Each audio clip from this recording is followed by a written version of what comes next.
करदम जी ने विमान बनाया। विमान की टेक्नोलॉजी कहां से आई? हमारे धर्म ग्रंथों से आई। यदि नहीं आई होती तो पुष्पक विमान का जिक्र क्यों था? रावण ने जिस विमान पर माता सीता का हरण किया वह उड़ने वाला विमान था, हाँ या ना? मतलब उड़ने वाली टेक्नोलॉजी आज की है ऐसा नहीं कह सकते, ये हमारे देश में अनादि समय से थी और त्रेता में भी इसको देखा गया रावण के समय पर, हाँ या ना? फिर इसलिए साइंस तरक्की कर रही है, बात अच्छी है, पर ये सब पहले था बीच में लुप्त हो गया, फिर उसे प्रकट किया जा रहा है। तो करदम जी की 9 बेटियां हुई। करदम जी ने अपनी 9 बेटियों का विवाह किया। जाओ अपने अपने घर। 9 बेटियां कौन कौन सी हुई करदम जी की? कला, अनुसुईया, श्रद्धा, हविर्भू, गति, क्रिया, ऐसी 9 बेटियों का 9 बेटों से, ब्रह्मा जी के 9 मानस पुत्रों से विवाह किया करदम जी ने। अब करदम जी ने कहा देवी आज्ञा दो मैं जाऊं। बेटियों का विवाह हो गया। मां ने कहा मुझे एक पुत्र की कामना है। करदम जी के द्वारा मां देवहूति के गर्भ से एक पुत्र का जन्म हुआ जिनका नाम कपिल भगवान है। बोलिए कपिल देव भगवान की। भगवान के 24 अवतारों में कपिल जी का अवतार है और इन्होंने अपनी मां को क्या उपदेश दिया वो मैं अभी आपको दूंगा। करदम जी ने पत्नी से हाथ जोड़कर कहा देवी अब मुझे आज्ञा दो मैं जा रहा हूं क्योंकि मेरी जिम्मेदारी पूरी हो गई। गृहस्थी कितने दिन में पूरी हो जाती है आप बताओ? गृहस्थी कितने दिन में पूरी होती है? कितने वर्षों में? चलो ना वर्ष ना दिन, कब पूरी होती है गृहस्थी? कब पूरी होती है आप बताओ? आपकी गृहस्थी हो गई शुरू, कब पूरी होती है? अभी तो शुरू हुई है। चलो आपसे नहीं पूछते, फिर ये मैया से पूछते हैं जो सो रही हैं। सो लो मेरी माँ, आपको लग रहा हम देख नहीं रहे हैं? बताओ गृहस्थी कब पूरी होती है? मैया अरे दोनों आंखों से देखो, आप तो एक आंख को ढक रखा है आपने घूंघट से। मैया बताओ मेरी माँ कब पूरी होती है गृहस्थी? बताओ भी तो, कब पूरी होती है गृहस्थी? अच्छा बताओ, आप बताओ। जब बच्चे हो जाते हैं। चलो हम बता दें,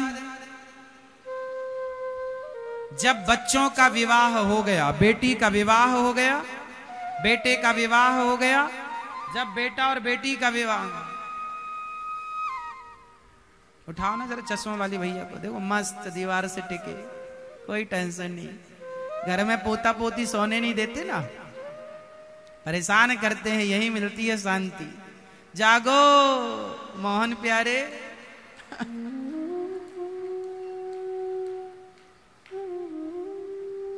जागो जागो।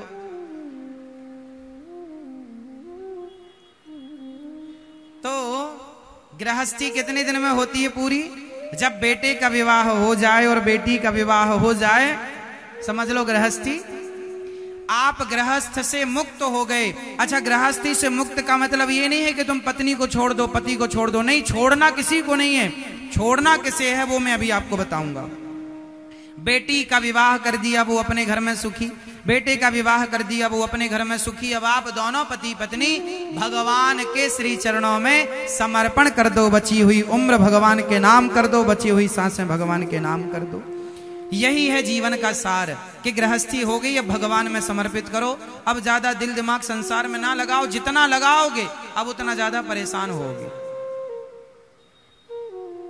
लेकिन आजकल का आदमी समझता नहीं है, जितना बुढ़ा होता है उतना ही संसार से अटैच होता चला जाता है, संसार से उतना ही जुड़ता चिपकता हुआ चला जाता है। इसलिए मेरी मां, आप लोगों से मैं प्रार्थना करूं, जब आपकी बेटी का बेटों का विवाह हो जाए तो दोनों पति पत्नी तीर्थ यात्रा पर निकल जाना। कहां निकलना? तीर्थ यात्रा पर।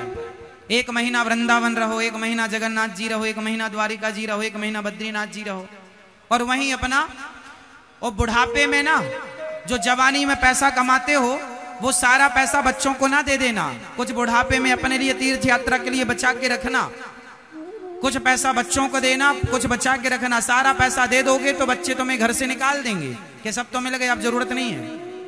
कुछ बच्चे ऐसे मानसिकता के हो सकते हैं, इसलिए सावधानी में क्या बुराई है।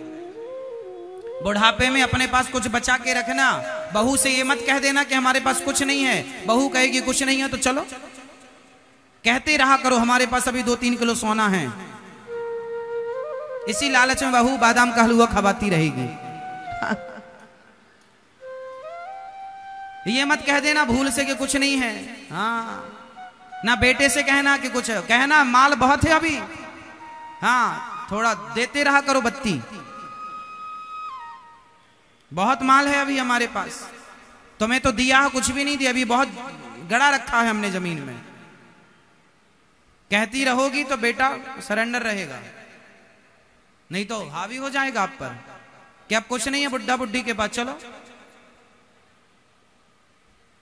हैं दादाजी सही कह रहे हैं, गलत है, थोड़ा बचा के रखो बुढ़ापे के लिए। आज के ये कलयुग है साहब, आजकल बच्चे भी सेवा नहीं करते, कुछ नहीं होता माँ बाप के पास, तो इसलिए माँ बाप के पास बुढ़ापे में कुछ होना जरूरी है, आज की जरूरत है। वो पहले जैसे बच्चे गए कि बिना कुछ के माँ बाप की सेवा करते थे, पांव धो धो के पीते थे, वो संस्कार अब कम गए हैं। संस्कार अभी भी पर कम मात्रा में है, पता नहीं किसके साथ क्या हो जाए। इसलिए बुढ़ापे में आप लोगों ने कुछ गड़ाया कि नहीं, कुछ बचा रखा बुढ़ापे में? हाँ, 3-4 किलो सोना तो दबाए रखना। आपने 10 किलो दबाया है? 10? हाँ, आज ही जाके बोलना अपने बच्चों से, खाली नहीं है अभी हमारे हाथ। हाँ,